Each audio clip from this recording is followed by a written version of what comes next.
Hello, welcome to Cinema Savvy, and welcome back to another review. This is going to be a series of reviews. We're going to aim to get these out every single Friday around about this time, apart from the one day where one episode is on a different day.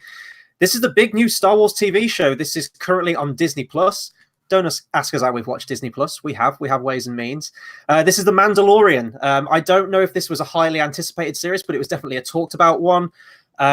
First off, it's a big thing that Star Wars is getting its own TV show of 10 episodes, I believe it is, isn't it? Is it 8 or 10 episodes?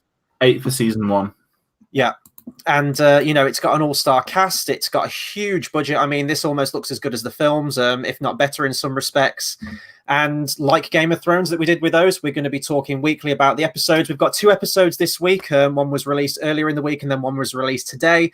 So for the sake of this first episode, we're going to condense them. We're going to talk a bit about both of them and our hopes and speculation for the rest of the series and everything in between with Disney Plus. So I guess before we go into it, we need to talk about initial opinions, just Star Wars in general, our current state with the fan base, everything like that, because I know that split down the middle on this is like 2 sides of the same coin.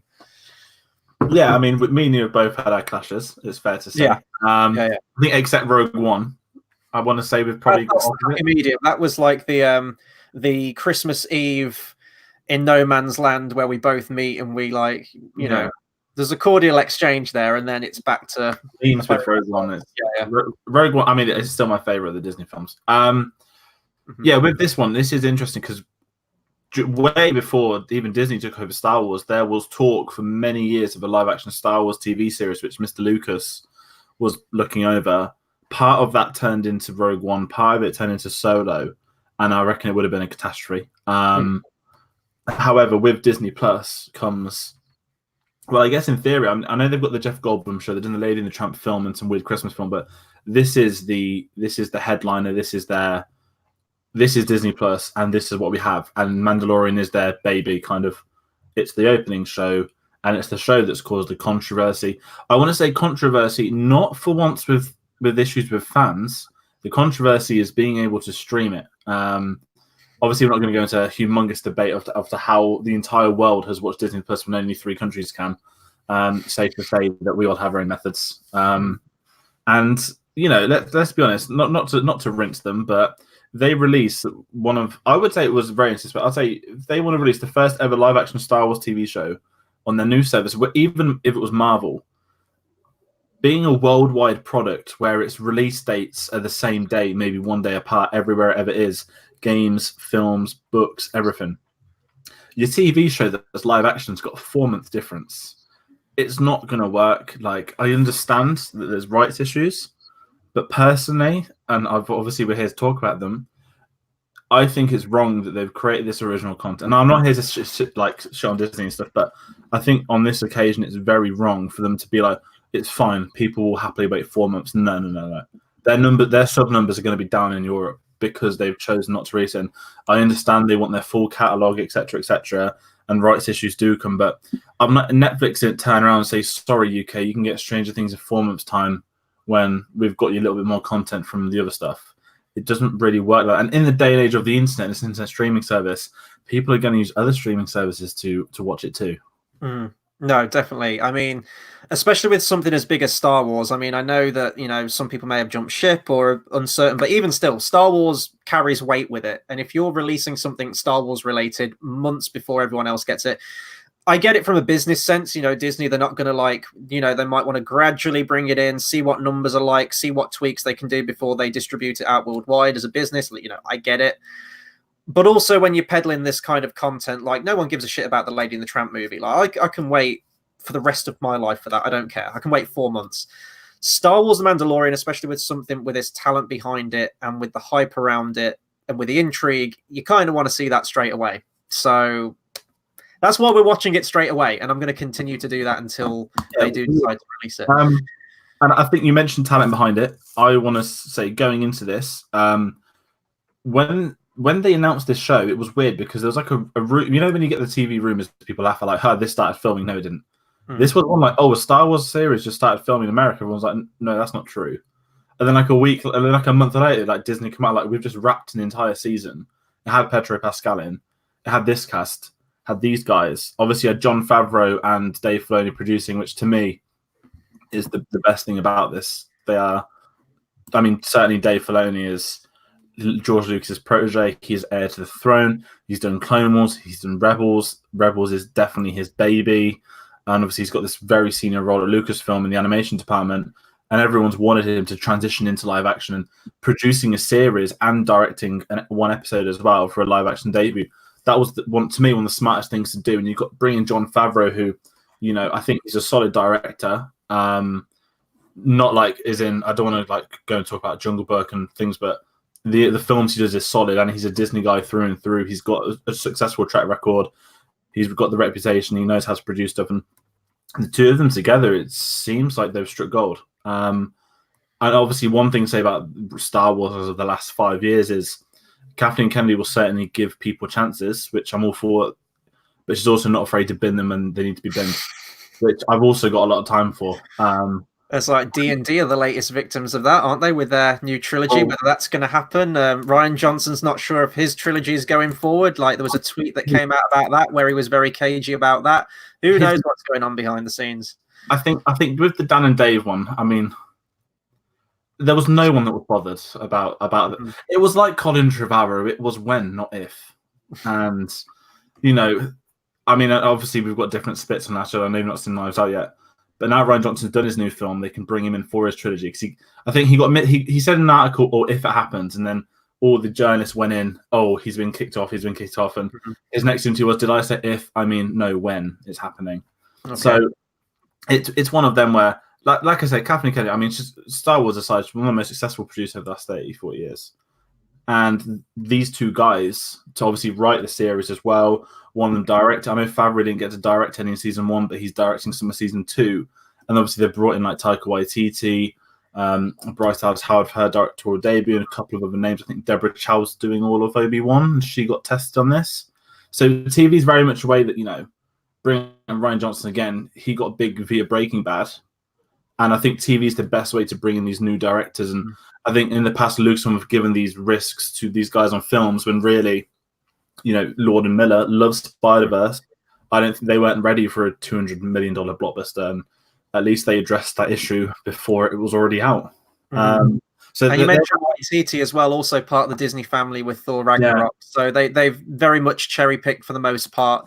At least the main sort of headliners were the ones directing their episodes of people they know can get the job done. It's very safe in that regard. But I mean, you know, I'm not a big fan of the live action Disney remakes, as we know. I'm not going to get into that. But, you know, he also did kind of helm the Marvel Cinematic Universe from its inception, from the early days of Iron Man.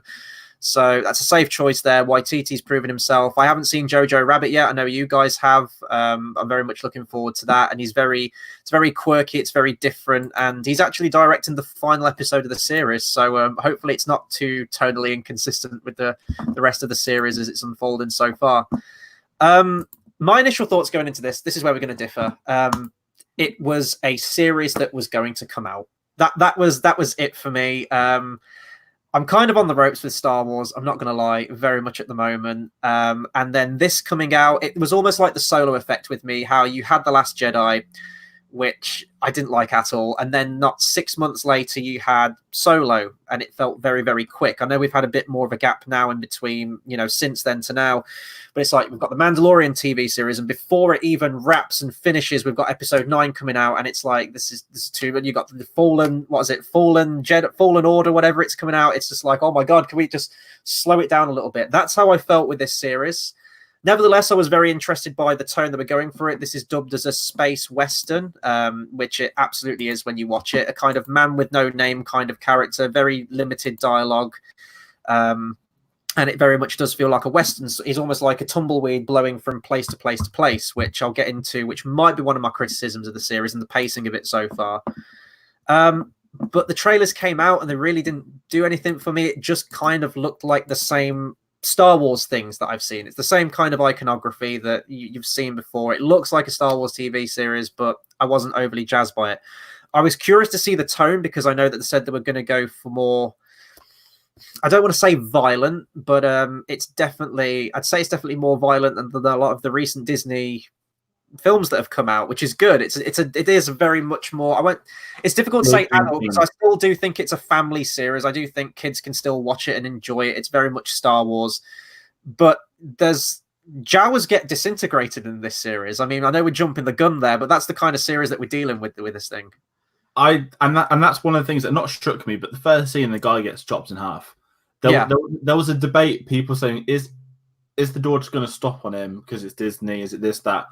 And you know what? It feels like traditional Star Wars. Episode 4, guy gets his arm chopped off. The only time you've really seen proper blood in Star Wars is still that. And the originals, I want to say, even the prequels had some very dark, as well. Yeah, like there's some real dark stuff. And even in this, like again, it's like jump the gun. There's a monkey lizard watching its fellow specimen be roasted alive, and there's just this shot of it screaming in its cage. And that's one of the funniest but darkest things I think I've ever seen in all 9 films, Clone Wars, Rebels, all of that. I've never seen anything that hit me that dark. Like, wow, like the vegans are not going to be happy with this. I wonder what a delicious crumb tastes like. I mean, you can probably try it. I guess it didn't quite look as good as the porg from The Last Jedi, but it did look tasty. It was one of them where, I feel there's a really not quite. I mean, you know what Dave Finn's like. I could imagine them all writing this and them having like a little like nerdy chuckle to each other, like when they're writing little lines and like scenes like this. And jumping back, when you mentioned Man with No Name, this is Clint Eastwood in Star Wars. It's essentially, it's a bounty hunter who's it's very clear from the opening scene he's very good at what he does when he's introducing new characters, meeting other characters. Oh, he's the best around. He's the best around, and that's the kind of draw point of this. I mean, the big thing I want to say, we don't really have like a fully organized schedule for this, is that I know we're going to clash with Boba Fett things here.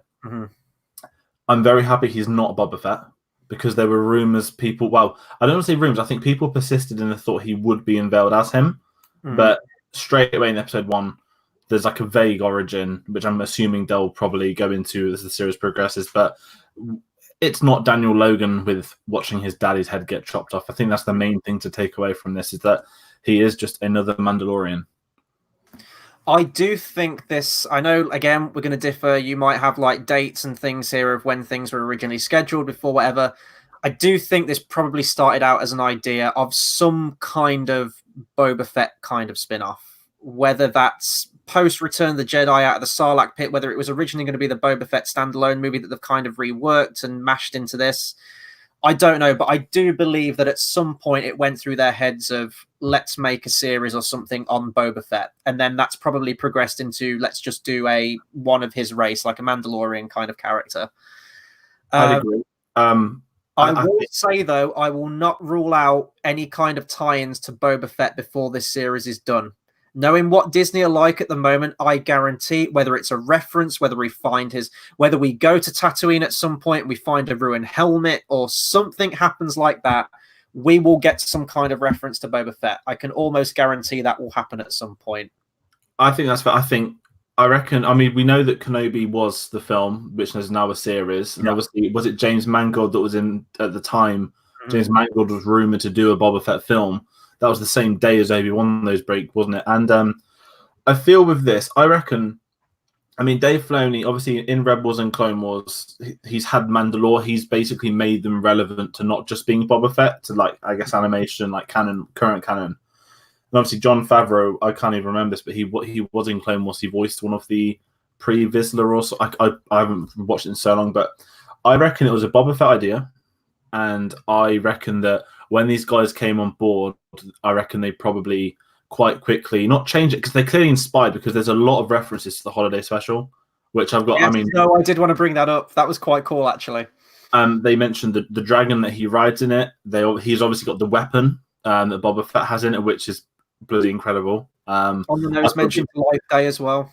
Yeah, I was going to say, and I think at the premiere this week, they asked Jon Favreau, and he said as a joke that he'd happily do a new live-action holiday special for Disney Plus or something. I think the two of them, I think they've got. I mean, it's everyone says this about every film. People do this, that they're passionate, they clearly love it. I think those two, there's a certain niche that comes with something like this that I feel that Boba Fett is clearly a key instigator in this being a series. and I reckon they've probably done it with a lot of respect for that character, but choosing not to do him, if that makes sense. But I think also it just how do I describe it? It just makes it bigger, like. Not a Rey conversation, but Rey doesn't need to be a Skywalker. There can be other people that aren't that family, and it's like it's okay to have a bounty hunter from Mandalore that's not Boba Fett. It's kind of like there's more than one. So I'm liking it so far, and obviously I'm assuming as this series progresses that we're going to get a lot more into the backstory of Pedro. I mean, he name drops the character name. I don't know if it's a spoiler alert or not. I mean, it's not a pre-existing Star Wars name. I won't say in case people don't want to know, but Pedro Pascal said that in an interview. It wasn't like oh my god, I shouldn't have said that. It was just a casual, like, chilled out interview where he was allowed to say that. So I feel it's original at this point, but there's certainly a lot of inspiration. And I think that's helping him. I think it's making it easier for the sort of the general public probably to connect with it as well. Yeah.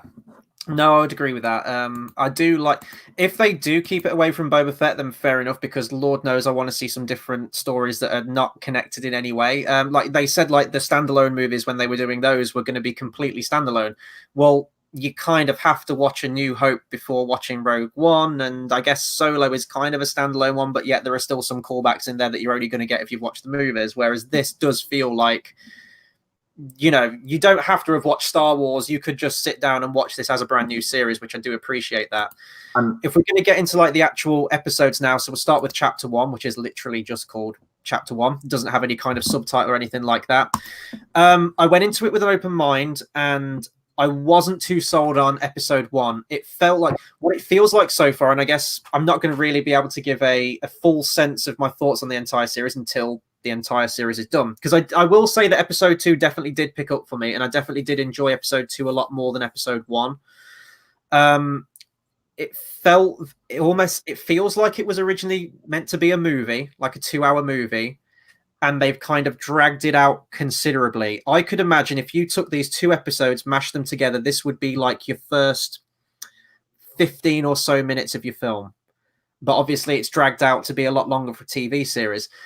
And because of that, I thought the pacing was incredibly slow in Episode 1. I think I described it to you after first seeing it. It felt like I was watching a really slow side quest on a video game. We've got to go here to fetch this. Now he's given me a new task of going here to get that. And it felt like it didn't really have much narrative drive, much narrative flow.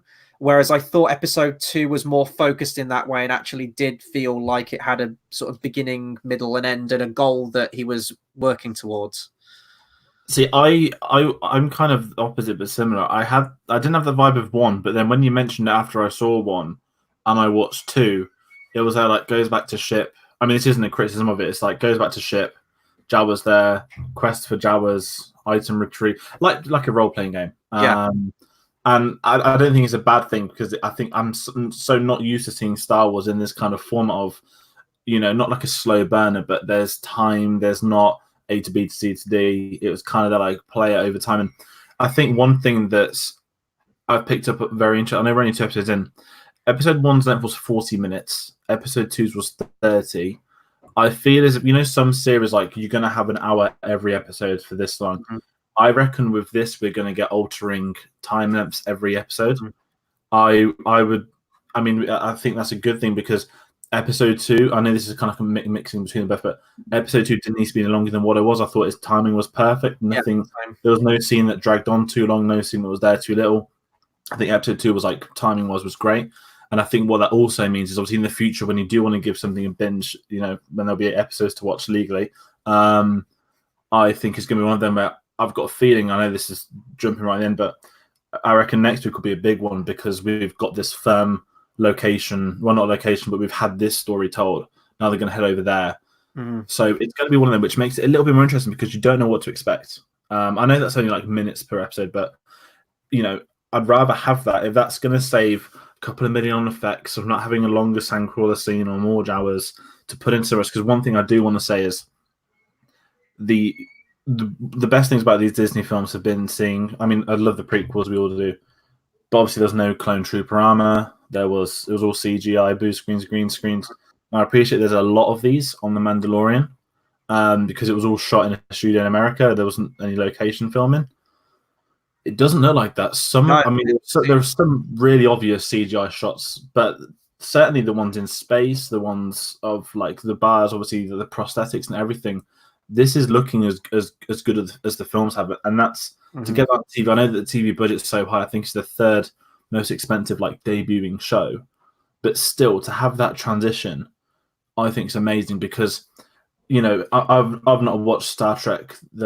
What's that new one? Discovery, is it? Discovery, yeah, and then Picard's coming out soon, I think. Yeah, like I can't. I don't, this makes me a hypocrite. I've not sat through and watched all the episodes, but I tried to watch a scene, and there's such a humongous differentiation between the budget they've got on the new films, and they're not even $200 million films. They're like 150 versus the show. Obviously, I appreciate there's a difference, but it seems to me that Disney are backed Lucasfilm both financial. I mean, they don't need to not prove themselves, but financially, they're putting the money where it counts, and pay that extra 20 million because it also means it's going to age nicer too. Yeah, no, I mean, it looks completely seamless. I've got no problems with that. The effects are completely solid for the most part. It doesn't even look like there's that much of a drop off. Certainly on a lot of the aliens when we get into episode 2 look incredible, as good as the movies. I've got nothing against, it's the cinematography as well I wanted to bring up. It's amazing in this series so far. We're only 2 episodes in. There are single shots, which it does linger on, which almost... And then when we get to the end credits, it almost does look like a painting. And that's one of my favorite things. I look forward to that in every episode. It's going to make me sound kind of like I really genuinely hate this series, but I look forward to the end credits to see that artwork. It's very reminiscent of the old Ralph McQuarrie drawings, I think. Or even the in the Blu-ray box set, isn't there a picture of like Boba Fett on some kind of boga lizard thing? I swear that's in the Blu-ray box set on one of the artworks. Yeah, there was like a little... For each film, there was like one like art piece, wasn't there? Yeah, that was it. What it looks like is a combination of Ralph McQuarrie with, like the Egyptians. What's it called in the caves and stuff? The hieroglyphic kind of things. Yeah, it looks like a cross between like hieroglyphics and Ralph McQuarrie, but it works for what the series is. And I really like that at the minute. And like I said, I mean, I'm really enjoying this so far. And I think the big thing for this is that we'll get to Baby Yoda soon, but it's kind of surprising. I mean, I thought I'd enjoy it. I mean, purely because of the team backing, and I have liked a lot of the recent Disney stuff, but there's something about this which has me more on the hook than I thought I would be, because I've never really been into the whole Boba Fett hype. I liked Jango Fett. I never liked Boba. I've always preferred the sort of the lore and stuff to more so like bounty hunters. I wasn't massive on westerns when I was younger, and there's something about this which has really gripped me, and that's what's interesting. But I think that comes down to also the larger story at hand that's slowly progressing too. It's a bit of a weird one. I don't know. It is. No, I get what you mean. It is something that I want to see unfold. It's not something that I'm like championing from the rooftops, like go and see the Mandalorian. It's fantastic. It's a game changer. Go and watch it. I've not got that yet. I haven't got that sense of, oh my God, this is amazing. I'm watching every episode, obviously. Well, one, because it's got Star Wars on it, and I kind of have to, like it or not, I have to. But it is something I want to see develop. And by episode 8, I hope everything is kind of tied up in season 1, and it's not just going to have like a massive sequel bait for season 2. I hope there is enough substance in this series as a self-contained one. It's the thing that's getting me at the moment is, and we're only 2 episodes in, and I know that it's probably only just equated to just over an hour of screen time at the moment with 2 episodes combined. I need to get a sense of character, and it's quite frustrating because I know what they're trying to do. They're going with the whole man with no name thing, and even Clint Eastwood, like Clint Eastwood's character in the Dollars trilogy, he doesn't have a character. He's a persona. That's it. He's a cool, awesome guy who goes through all these adventures, and he's going to be the one left standing at the end of a gunfight. And that's cool, and he's awesome, and he's got that presence to him in every single scene. And that's fine for a movie. With a TV series, I feel like you need some kind of hook. You need some kind of thing to get behind with the protagonist. And we're only 2 episodes in, but they've been very cagey with that at the moment. He's just sort of a dude, and I want to know more about him. As you said, like we do get those flashbacks in series 1, which actually in episode 1, sorry. And it kind of looked like the stuff on Jeddah. I don't know if you got that, like the sort of city fight of Jeddah, which I know it can't be because Jeddah got absolutely leveled like an hour after that moment. But I don't know if you spotted this on the trailers, but there was in the trailer a shot, and there's a droid gunship, and there's a B2 super battle droid. This was 3 frames and you'll miss it. I've got a feeling that it's a flashback to the Clone Wars when he's running with his family. Yeah. I think they're gonna obviously this baby is the key to. There's I said to you the other day. There's a film of Sin where they've got this character that's emotionless that comes across this like baby that he suddenly wants to protect and like heads towards. It's either been done a million times or there's one perfect example that's exactly like this, which I just physically have forgotten out of memory, but no, it's there. And I think what they're using the character of this, well, Baby Yoda, we've got to get to it in a bit. I feel they're using this to develop him from being this cold killer mercenary to, I think we're going to get not a relationship built up between the two of them because he's a baby, he can't. But I feel there's going to be a conflict when it comes down to collecting his bounty. And I think there'll be flashbacks about family and stuff like this that are going to progress it. And that's the thing. I think I'm so used to binging shows now. I don't like watching shows weekly. I've kind of said this so many times. Game of Thrones, obviously, I would, but normally I'm quite happy to wait for series to finish, like I'm doing Watchmen, to watch them all. And the one thing I will say about watching it weekly is that you get that 1 week of build up, the speculation, this could happen, whereas the moment is gone when you're streaming. And there's so many pros and cons for both sides, but the one thing I do like is that leaves you thinking for a couple of days or a week, or rather than just clicking next episode and the answer's solved within 3 seconds. I think a lot of it with me is as well when talking about the character, and I think that sort of there's a lack of personality with the characters at the moment. I think it might be a case of, and I don't want to defend this in case it's just down to bad writing, but it's adjusting to Star Wars in a different medium. We're used to like a 2-hour story where characters are very much laid out, personalities. You've got 2 hours to deal with it. This is very different. We've got like potentially 8 hours or just under, so it can be a slow burn. We don't need to know everything about the main character at the moment, which is why I'm conflicted on it. I get both sides. By episode 8, if we do get his full backstory and we understand and we get that growth from the stoic, silent, badass hero who will just gun anyone down as long as the job's done, to this sort of like fatherly person who comes to terms with his past and everything like that, then that will be a progression. That will be a character arc. That will be great. So it's difficult talking about it right now, but this was just my thoughts going into it with episode 1. I was left very hollow. It almost felt like I was watching webisodes. It didn't feel like a self-contained episode 1 where I knew the characters. Like if I told you, tell me about Carl Weathers' character, I'll just be like, well, he's just sort of a guy who sorts out bounties, but personality-wise, not much there.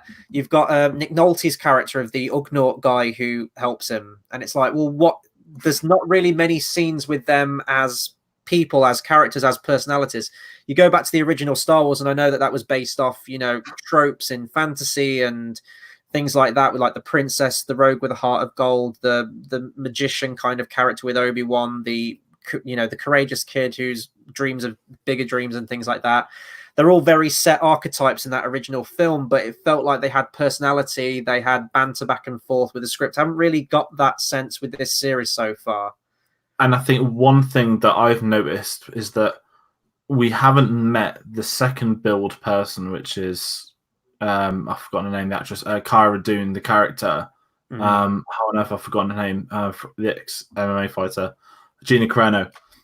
I mean, all over marketing, everything, merchandise, Force Friday, all of it. And with 2 episodes we've not seen, and that's not a bad thing. But then we've also not met Gus from Breaking Bad, who I don't know his name, who we know is the villain of the series. So I think they've used the opening episodes to introduce us to this character more so than characters. And I think they've set the very basis of the story with him bringing. I mean, we talk about Baby Yoda, but I don't think Baby Yoda is going to be around for all 8. I don't think the entire series is going to be him protecting him. I think he's going to be a humongous part of the story and subsequent sort of plot points. But I don't think in episode 8 it's going to be him like carrying him around on his lap still.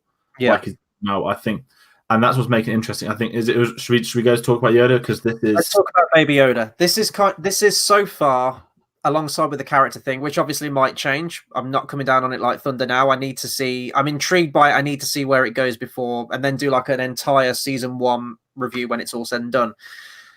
Baby Yoda, this is going to tie into my biggest problem with the Disney Star Wars films as a whole at the moment, and kind of this series. And I hope now we're 2 episodes in and we're going into episode 3, I hope we start moving away from this. callbacks and fan service and iconography and things that we've already seen in Star Wars. This opportunity with this series is show me something new. Tell me a different story. Show me sites in Star Wars that I haven't seen before. And they keep showing me shit that I've seen before. So I know that he's a different Mandalorian, but for all intents and purposes, he's a Boba Fett kind of character. This could easily have been a Boba Fett series. You could have just slapped a different skin on him. So we've got a Boba Fett. We've got another sandy desert planet. We've now got another Yoda. We've got the Force. We've got well, that's a concept, I guess. You can have that in there. We've got Carbonite. We've got Salacious Crumbs. We've got the Imperial Spy. Help me out. We've got another IG-88 kind of character. I don't think it's a bad thing, though. Some. I don't think it's as in the face. I mean, no, it's not as on the nose of the Disney films, but it's still there.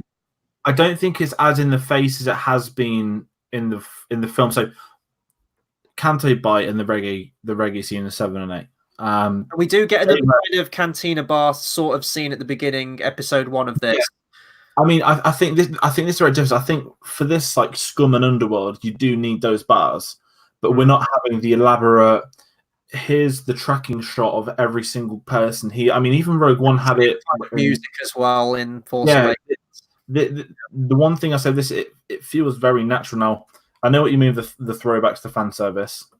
The Imperial Spy was a weird one, but it was so not unpredictable, but I didn't see it coming. But it was kind of cool, because we're not seeing any other ones. I think the one that did it for me, where I was like, okay, now I want to see something new, although I did enjoy the episode a lot more, was the Sandcrawler and the Jawas. I'm like, okay, episode 4 stuff, I've seen it. I thought they were just on Tatooine, but apparently not now. They inhabit every desert junk planet. Fine.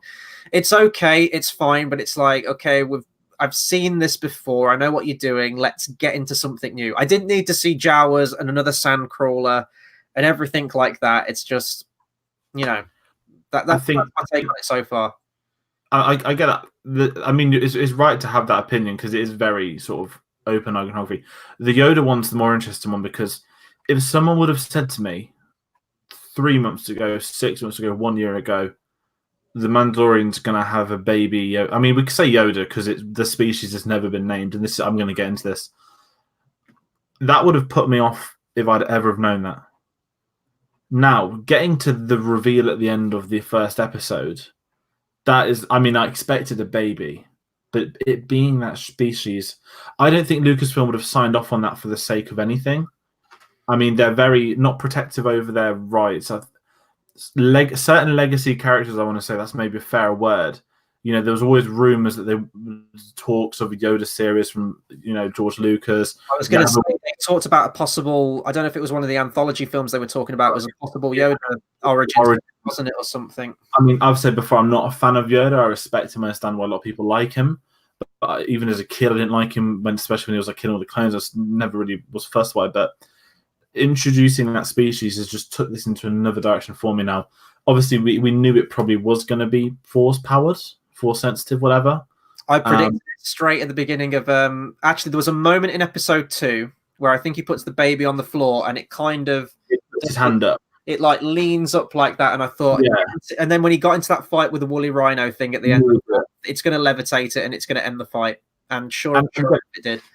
Normally, that would put me off, but... I don't know why. I don't know if it's more intrigue of where they're going to take it, but this is something I'd normally not be for, but I'm really enjoying. Not just because it's cute and it looks like Gizmo, but like I said, this would have put me off. Yeah. I think the manner in which the episode has used, I mean, obviously they've got like their cute shots of him, that and the other, but I don't think they've overdone it into your face of, they've edited, look at the marketing, they've edited all the shots out of him, of the little hovering crate thing. All of that, they've changed that. And I think, I mean, this is pure speculation. I think this is going to be the character development scene. Is he's probably going to go and hand him over, and then he's probably going to get in a fight or something. But what makes it more interesting for me is that the Empire, what's left of them, they specifically want this, and they clearly know this. So my interest comes from not the concept of the Yoda, but what they plan on doing with him. Because if you look at the era of, obviously, I mean, not many people know that. I mean, we know it's after episode 6, but other people message like, "When's this set?" Because it's very timeless. It's not the Empire, not the Empire's falling, because they've kind of done that. But there's no lightsabers, there's no plasters of the Empire's face everywhere, or Luke or Han or any of this. It's there's remnants of a couple of stormtroopers in the room. I'm sure it will get into that further because there's trailers of a TIE fighter and stuff like that. But we see those shots as well later on where you've got the helmets, the severed heads of the stormtrooper spikes as well. I'm looking forward to seeing that scene when we get to that. And I think the Yoda, it's a weird one because I'm really gravitating towards it, and I didn't think I would, and I think that's what's keeping me not interested, because I'm interested in all of it, but potentially that is going to make or break the series of how they handle what comes next. The one thing I despise about the Solo film is, oh, I'm alone. Oh, Solo.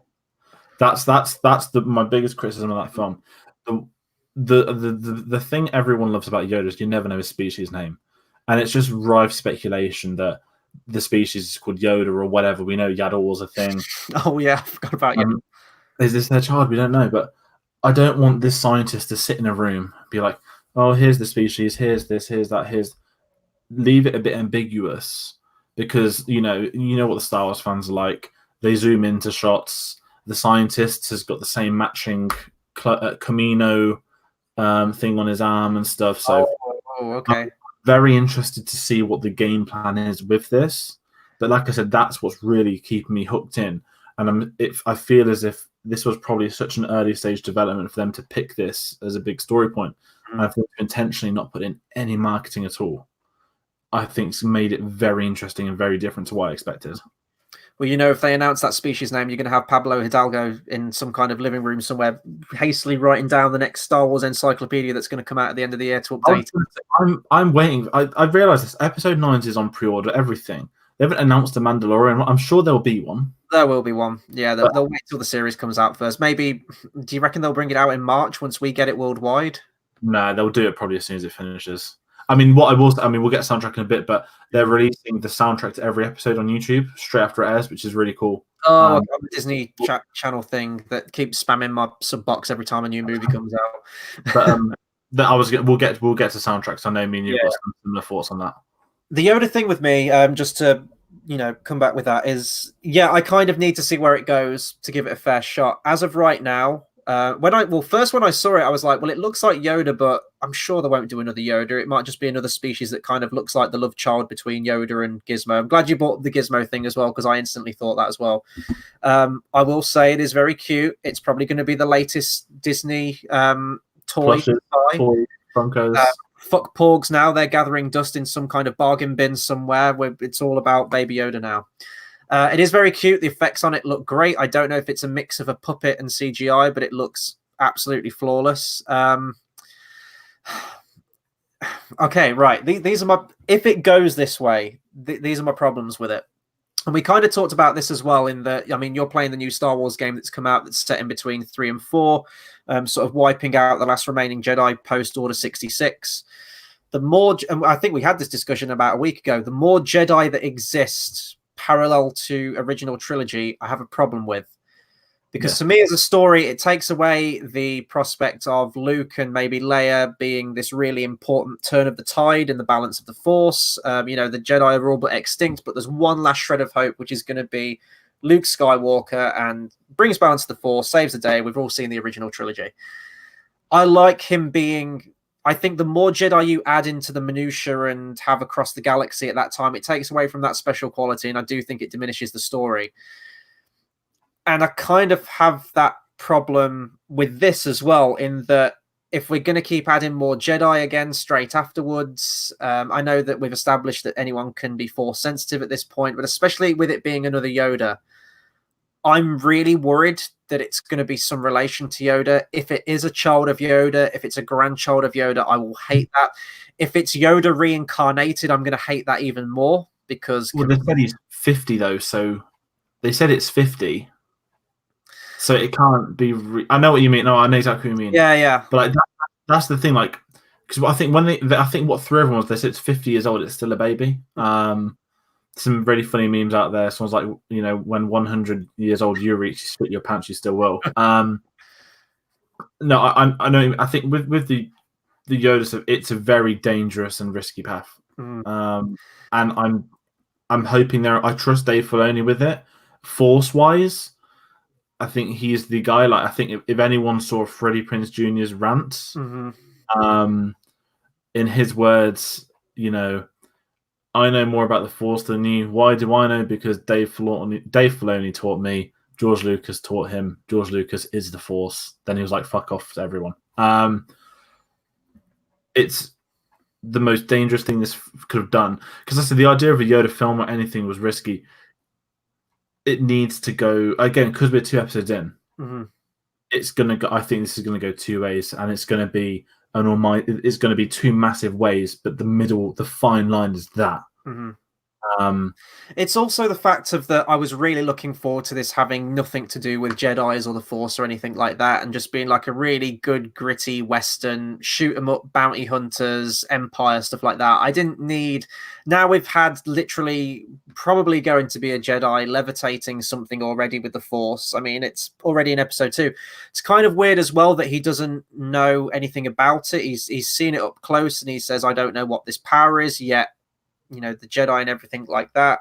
But because if you think it's set 5 years after 6, that's 7. With the time that the Clone Wars happened, I keep forgetting that in the span of 30 years, which was a intergalactic war, everyone seems to have forgotten about it within the space of 30 years, which was always weird in the canon anyway. So I mean, obviously, we know how old Pedro Pascal is, like in real life. So, of an estimation, I think in this, you're bang on with that, because everyone's always kind of not laughed at the whole like Ewan McGregor turns into Alec Guinness in 17 years, but Bail Organa still Jimmy Smits. Yeah, I'm trying to think how I can phrase this. The Force thing was interesting by when he mentioned, I don't know what this is. The same with the Ugnaught. I've never seen this. Obviously, we know the Jedi are all but extinct, so it makes me interested because I mean, I'm sure there was an episode of Clone Wars when there was like a baby or something really weird. And it was like juggling a trick or some, like babies kind of forces. I don't think this is going to be a whole Jedi thing, but I think this is going to tie into what the Empire needs more so than anything. I don't think we're going to get like lessons in the Force and stuff. I just think it explains why everyone's trying to get the bounty on this baby. I'm also intrigued as to how, I know the IG-11 was in it, he was going to kill it, and the Trandoshans were trying to kill it as well.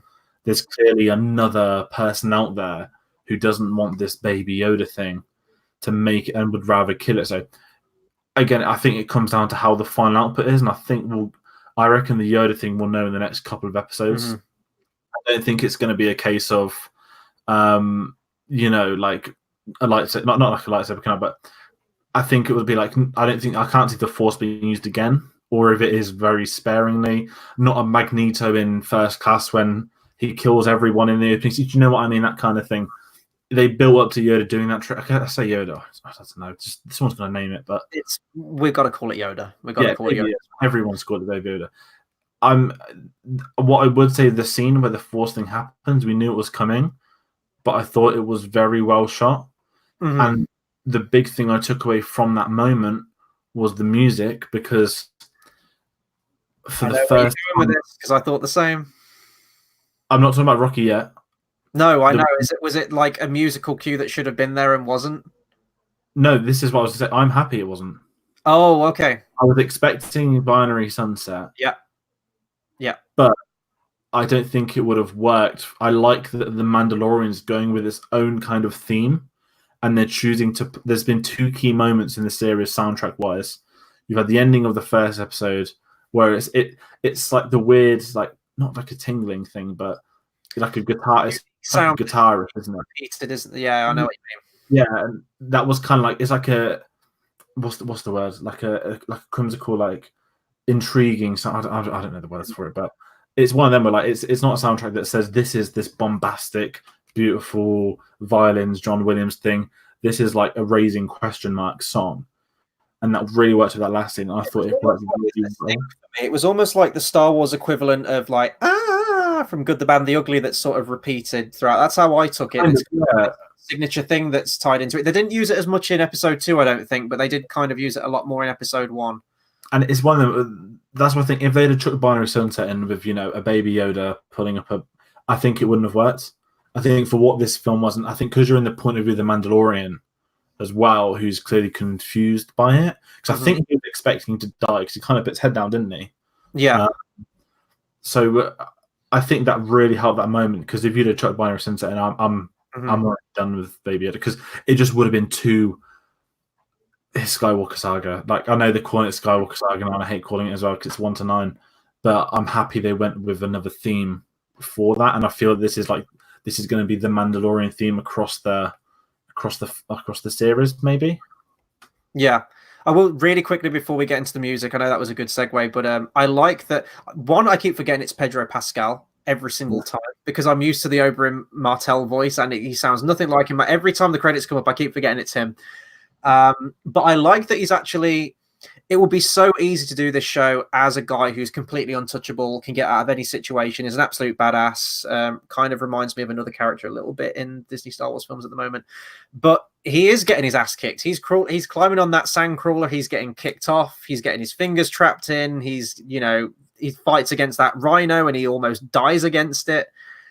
It does feel like there's weight to the encounters. He's going to make it out of it, but you are still seeing him get beaten up as well, which I do. It adds a vulnerability to the character, which I really like, and adds peril to the scenes. It did remind me of the Reek versus Jango Fett, though, with the whole. A little bit. Yeah. And on the side of the sandcrawler, it reminded me of they've got that solo shot with Chewie when he's dangling off and they almost hit that cliff and then they pull him back on. They do that, but it reminded me of the tank battle from The Last Crusade. A little bit. I thought a lot of episode 6 when the flaps open on the building and they pop their heads out. It felt like Return of the Jedi on Jabba's sail barge. Yeah, you knew he was gonna throw one over, but then when the first one slams its door in his fingers, he's like, "Ow!" Mm-hmm. I think that's what I like as well. That we know he's going to win these fights, but he's not winning by default. 3 shots and they're dead. I mean, he's had moments, but he's also shown moments of weakness or when he's not going to win. And I think that always helps a character. Ultimately, we know he's going to make it to the final episode. We know he's going to get a second series. But I think it adds to it that he's not this. He's a great bounty hunter, but some of it is by fluke that he's been able to do some of it. And I think that is probably the nature of their industry without going into it too weirdly. But I wouldn't have liked this perfect gunslinger who's doing everything right. He needed IG-11 to help that first win and stuff. And I'm interested to see where it's going to go when the next batch of supporting characters come in, because I thought IG-11 was around for the whole series. Same. And I thought Nick Nolte would be as well, but clearly Nick Nolte's 2 episodes, IG-11 was 1 episode. I think Ty probably didn't help by saying that he was in loads of episodes. There's probably a smart way to gorge people not think he's going to die. And I think that's what makes it interesting is, we know that Ming-Na Wen's in this playing an assassin at some point. We know that Gus from Breaking Bad's playing the villain. I think there's going to be many of the characters that we don't know about who might crop up. Whether they're legacy characters, I hope they're not, but I'm sure we'll get maybe 1 or 2 name drops to some form of it. The one thing, I know this is off topic and sort of tangent, but the one thing I really like, they said ages ago that this series could explore the origins of the First Order. I don't see that at all. I think that there might be maybe a conversation with stormtroopers, there is some orderly plan. I would love to have a name drop of Hux, because General Hux' dad was an old Empire general who helped set the First Order up. I could imagine a name drop like that, and that would probably work really cool. But the one thing I don't want to do is go into a whole with the First Order created via this. I don't think it's going to be the case. I don't know. I think I'm kind of waffling. Be a separate series, if anything. To be honest, I think there's a lot of material there for its own series. I don't want this to be sort of the hodgepodge of throwing everything into it and linking everything. I'd like it to just be the set story that it is that we're seeing unfold. And that's what I like. I think we're going to get. I think now, obviously, with 9 coming out next month, now they can fully go in between the 30 years between 6 and 7. They've done so much, obviously, between 3 and 4. Obviously, we know we're getting a Kenobi series, which is going to. I think with these series, it is the whole Star Wars story thing. It doesn't need a $200 million budget. It doesn't need to be a film. But if you could take a story, I mean, I'd rather have 5 episodes of Obi-Wan being miserable and depressed in a desert than a 2-hour feature film of him whacking out a lightsaber, going around and having big action set pieces, because it needs to fit the character. As much as I love Rogue One, could you have imagined like Rogue One as like an 8-episode, like series? I think Bob. I mean, to be fair to Bob Iger, he has kind of blamed himself for all of it, saying I tried too much too quickly with Star Wars.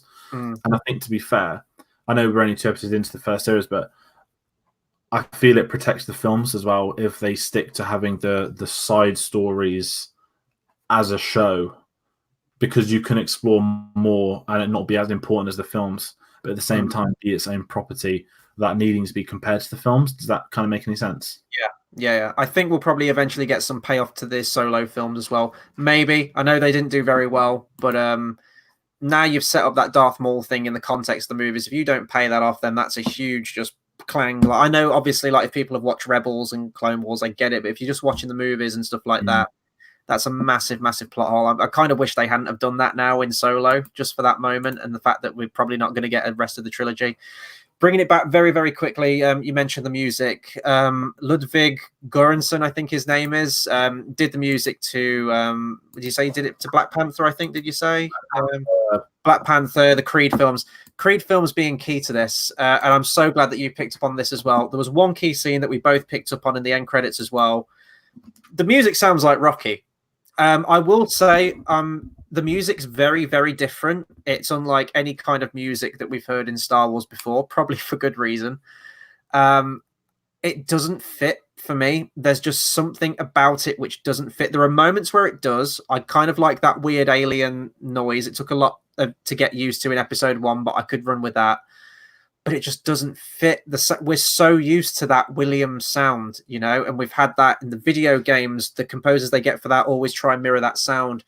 Giacchino did a fantastic job, I thought, with Rogue One. I think Rogue One is probably my favorite Star Wars soundtrack, even more so than Williams's new sequel trilogy stuff. I love the soundtrack to Rogue One. The fact that he only had like a couple, like a month, maybe a couple of weeks to get that soundtrack out is tremendous. But again, chase that very Williams sound. Even the Clone Wars TV show and the animated things, they all kind of tether it back to that sound that we come to expect. And then this series comes along and it's very, very different and it doesn't fit. And I know what you're saying about the Force theme, but if you were going to have it, that was the moment to do it. I think it's just what we've, since like 1977, for like some people, we've been conditioned as to what Star Wars is meant to sound like, what certain sound effects are meant to happen. You know what I mean? I think it's a case of, but the Rocky thing, I couldn't shake that. It was the scene where they saddle up on those lizards. They go for a run. Yeah. Right? I said that. And the thing is, it's not. I know he did Creed. I know this one's weird. The version of the Rocky theme in Creed is different but similar. But it's that version that I can hear when I'm watching this, and I mean, it feels more like Black Panther soundtrack I say cultured. Obviously, this isn't like pre-existing. It's not real, but there seems to be like not like a bounty hunter theme as such, but it seems very tailored to this individual in the same way that the Black Panther soundtrack was tailored to an entire culture.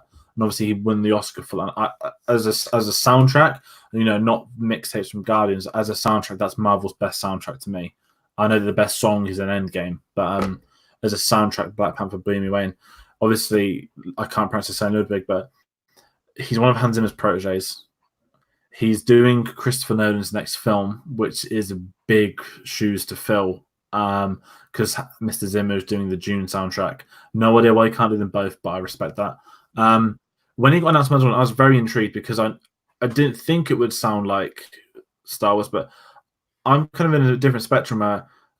I don't think if you chucked this traditional Star Wars, not even songs, but the style of it, I don't know. But I don't know that's because we've got a series that's tailored to bounty hunters, not the Force. So I've been playing this Fallen Order all day, and I was reading online that they had a 200-piece, like full orchestra, choir, everything. The soundtrack is phenomenal and is beautiful in that.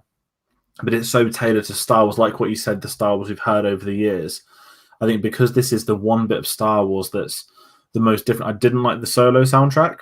Same. I thought there was maybe 2 memorable songs. One was the weird theme, which Williams did anyway, but the second one was the really cool, like not the speeder bike chase, but the Enfys Nest like had like a weird kind of theme, like a villainous theme. I loved that, and I'm feeling with Mandalorian that we've got like his specific theme. Baby Yoda's got that kind of that song I was trying to describe earlier. That's like the kind of a guitar riff, like question marks. I don't really know how it transfers forms into music, but I'm really enjoying the soundtrack so far.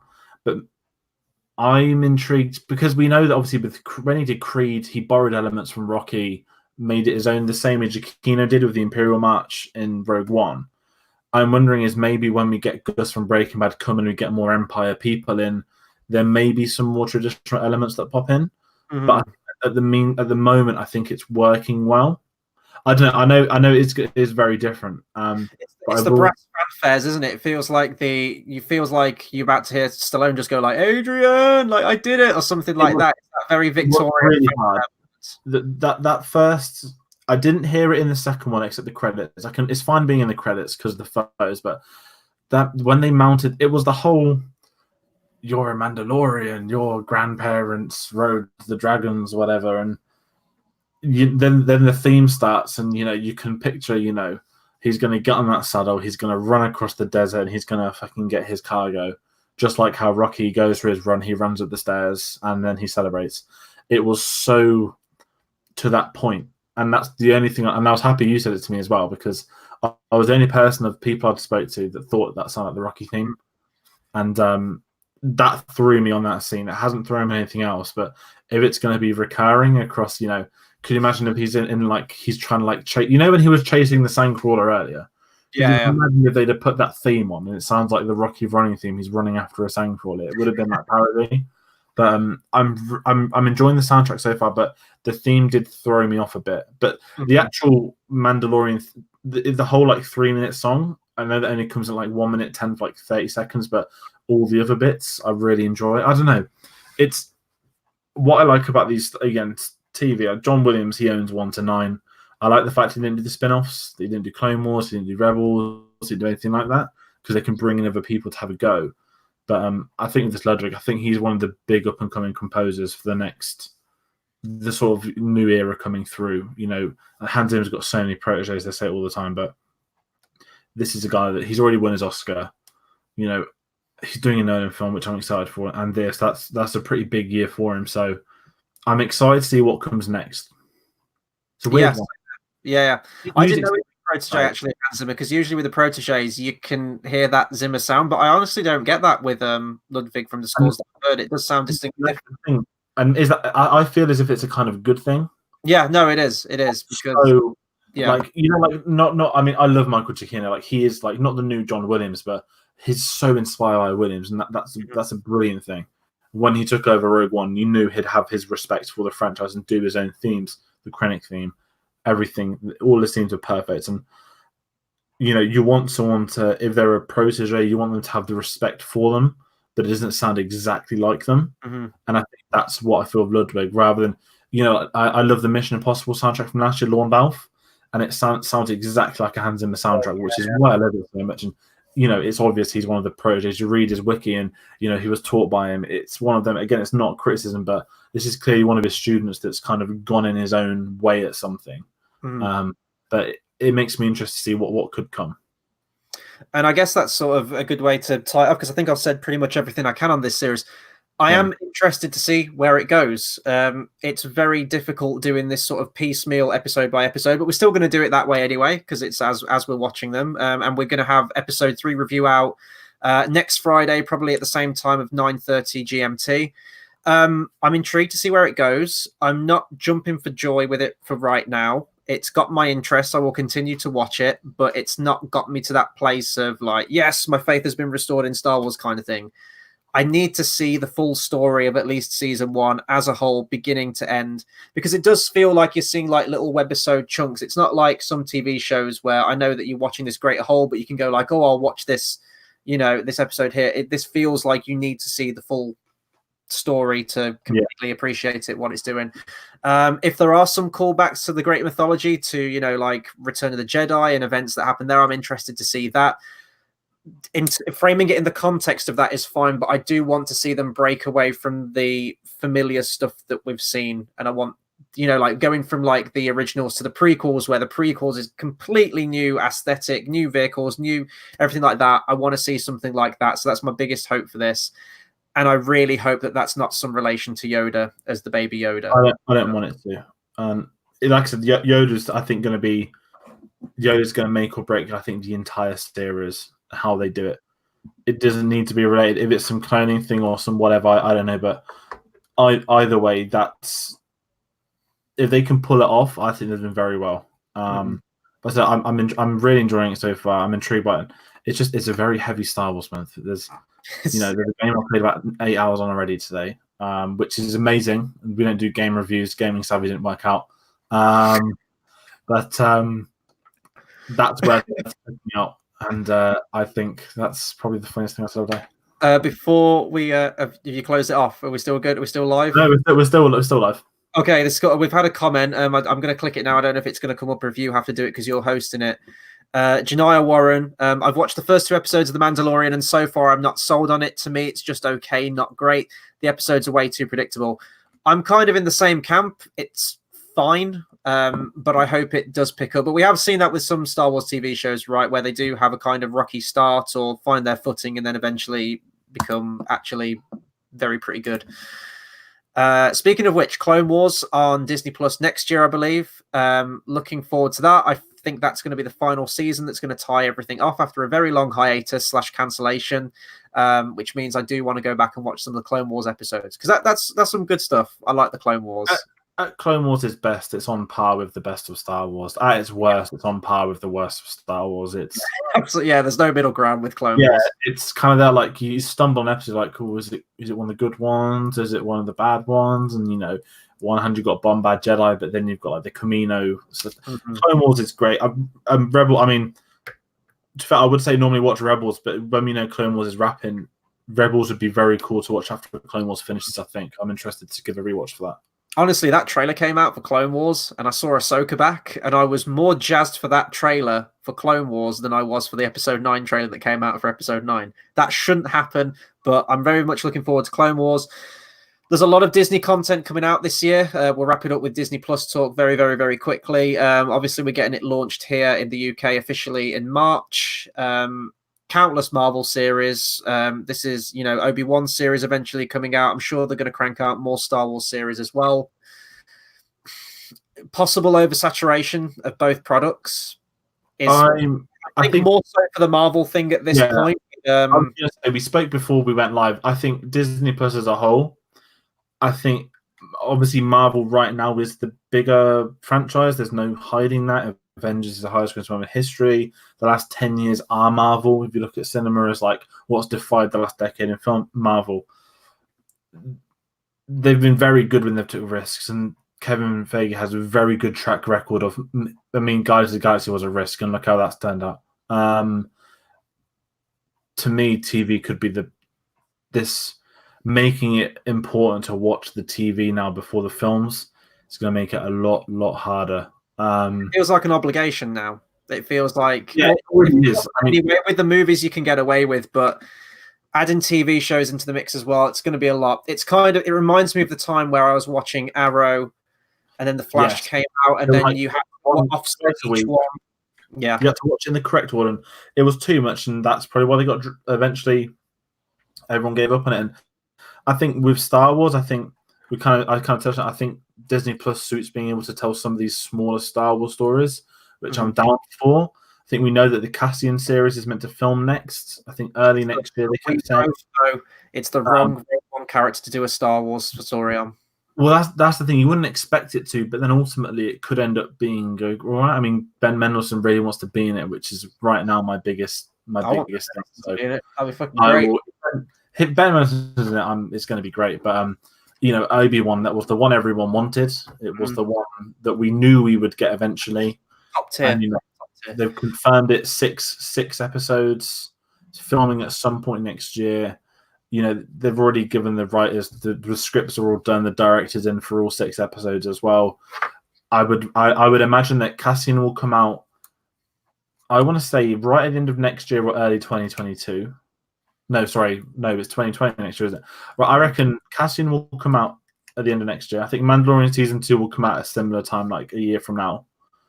And then Obi-Wan, I think, would be big enough to have its own, like, because I think what I'm assuming Disney are doing, I'm going to assume they're going to alternate releases between Star Wars and Marvel. So, like, like how HBO, they'd get Sunday night was HBO's night. Game of Thrones would have 10 episodes, and then the new drama would start for the next 10 weeks, and then the new drama would start when that 10 weeks finished. I've got a feeling that Disney Plus is all going to be about, obviously right now, not really as such because it's new, but when everything's kicked into gear, I could imagine there being a cycle of, 8 episodes is, 16. I don't think it'll be as much I'm trying to waffle on about, but I think Star Wars is better being on Disney Plus than I think Marvel could. Marvel could be amazing. It could go two ways, but I think Star Wars has been better structured for TV. I know the other stuff's been animated shows and that, but I think Star Wars has had a better delve into TV than Marvel has over the last. Even the MCU shows like Agent Carter was meant to be good, but it got dropped from viewing figures. Then there was Agents of S.H.I.E.L.D. There was there a Ghost Rider? I don't know, but then there's all these weird ones that no one watched, like Runaways and something else, and Marvel has not got a good track record with the TV. And I think because it's such a broad universe, it makes it even hard for people to follow where it is. And I think that could be a big issue if it does become requirements to watch a Marvel series before, because I think the one thing people forget about cinema is, me, you, Tate, people that come on the channel, we are into film. People that do YouTube channels are into film. But the people that do YouTube channels like us, we don't equate to the box office for a film. And I think people forget a fundamental importance of the general public. Exactly like with Solo. Solo was never going to work because it come out a month after Infinity War. And, a month is nothing to a film fan. If you're a parent with, 3 kids or a family, whatever, that's like one cinema trip. You're going to pick Avengers. And I think people forget how important the general and mass public is to the industry. And that's why I think they could be in real danger with Marvel if they get this wrong. Well, this is what I was worried if it was going to cross over with, like when I thought that was possibly like Yoda reincarnated, and the fact that is it the penultimate episode of this series of The Mandalorian is pushed to a different date because it comes out the same time as episode 9. Yeah. I was really hoping that if this is some kind of reincarnation of Yoda, I know you've explained the age now, and I did forget about that, so I'm glad that probably won't be a thing. Is this setting up for something to come, possibly with Palpatine in the new movie? So we get the precursor of it in this. If you've watched Mandalorian, the concept of reincarnation, and then if the theory's true, like I know Anakin was mentioned and Rey's like a reincarnation of the Force entity of Anakin, or Palpatine coming back and things like that. Is the show going to set up for what we then get in the movie if it does cross over that way? I don't think it will. But if it does get into that territory like Marvel's going to get, I think we'll have problems if they keep it as just, it's almost like supplementary material, but just in a TV medium. It's like the books that come out or the comic books. To me, like, they completely jackhammered the amount of comic books that came out. There was too many to keep up with for me anyway. I know some people do, but the novels are there if you want more information. The comic books are there if you want more information. The TV series are now there if, you can't get enough of the movies or you want to see some other stories in this medium, the option's there. It's not mandatory. The films are still going to come out for the big general audience that are going to, make over $1 billion or whatever. But the TV series there if you want to watch it, if you want a little bit more. And that's how, if they keep it to just that, then I'm fine with that. And that's what I think and hope Star Wars will do. Mandalorian feels like that. I know that animators have difference, avoid resistance if anyone does care, but Clone Wars, it adds to I think one of the reasons the prequels is so respected now is because Clone Wars added so much mythology to that story. And, I personally, I loved Rebels. I didn't expect the Rebels, but it became phenomenal. Again, Dave Filoni. That it didn't impact me into the original trilogy as such, but what it did do was build upon the Clone Wars, even though it was set so close to 4. By the end point, it delves so much into the impact of the Clone Wars in this world. And that's some of the more interesting stuff is the world building. And Marvel, it's so hard to do world building when they've just done the Infinity Saga, which is, you know, galaxy ending building, all of that jazz combined, every hero together. You know, it's going to be a very interesting couple of years. I mean, you know, not to do a Scorsese and them, like, I do enjoy the Marvel films, but I've been very aware, as I think Spielberg said years ago, that, you know, he said that they're not my cup of tea personally, but I respect them, and they are this decade's Western. And there will be a point, like when the Westerns, when stuff does dial down. Yeah. Obviously, you're going to have, you know, some, don't get me wrong, I know this is completely not Mandalorian anymore, but when you've got, you know, like someone like Batman is a timeless, endless character who will always have interest, regardless of who puts on a suit, who wants to do a suit, that's there.